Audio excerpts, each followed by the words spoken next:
Have you come to Peru and Bolivia and then tried the coca leaves and it didn't work? So I'm going to tell you how to do it properly, because when you do it properly, you can feel a numbing sensation. You can feel as though you have been to the dentist. You'd feel anesthetized, and that's when you know that you are doing it right. So in this video, I'll first talk about how to do it right, how to chew them properly. Then I'll talk about when to use it, when not to use it, whether to spit or swallow, and so on. And then I'll talk a little bit about the culture and the meaning of this leaf and how to think about it. So first, if you made tea with it, it wouldn't work, because the main compounds are alkaloids. They're basic, so when they go to your stomach acid, they're neutralized, they're dead. So you might get a little bit of a placebo, but nothing more than that. So what you have to do is to absorb them through the inner linings of your cheek or your tongue. That's how you can get them to the blood without them getting destroyed. But there's another catch, because you might have done that and it might not have worked. And there are two reasons why it might not have worked. The first reason, that you did not take enough. There is a threshold. So if you take a little bit, it's not like you'll feel a little bit of an effect. There is a level above which you take and then you feel the effect. So you have to hit that level. It might be different for different people. So try with small, and it doesn't work, you can take more.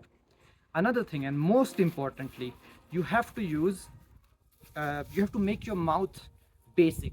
You might remember what basic is from high school chemistry, that you have acids and bases, and uh, basic substances like baking soda.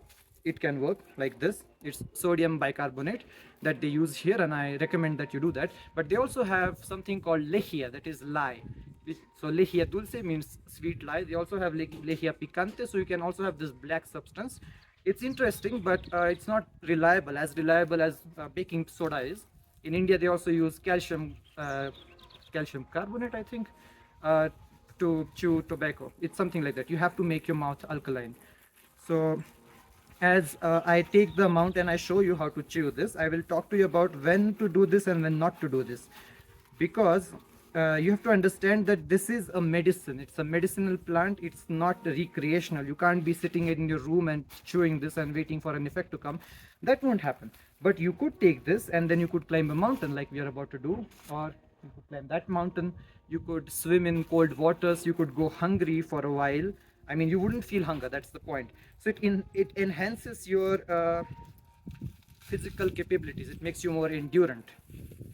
So it helps in these things, and that's why it was important in the Inca Empire and the civilizations in the Andes before Incas, because it helps with the it I'm gonna clean it up. It helps with the altitude sickness. This is the main reason why they sell it to tourists like me. Uh, so tourists like us, I should say, because you're not gonna find it anywhere else in the world, just being sold in streets. Okay, so you take this and you make a wad like this, and this should be like yay thick. I prefer a little bit more because I don't like reaching for the bag and adding more. Okay, then you make a wad. Now don't destroy your teeth by grinding too hard, so take it slow. You can even use a pair of scissors. So I put it in one side of my mouth and I chew until it's a paste. Um, when it's like half a paste, then I put the baking soda in, and then I make the paste and I keep it on one side of my mouth. That's how you do it, because then you can speak to people, and eventually you'll start feeling numb in your cheek and in your tongue. Uh, I'm gonna do it off camera, or maybe you can pause it. Can you pause the video? Okay. So at this point, I'm going to add the baking soda because it's more or less a paste. And don't be shy on the baking soda. Like a little bit of it wouldn't help. It has to be enough. Of course, overdoing it would also not work. So you have to do a little bit of a trial and error. Generally, this much works for me.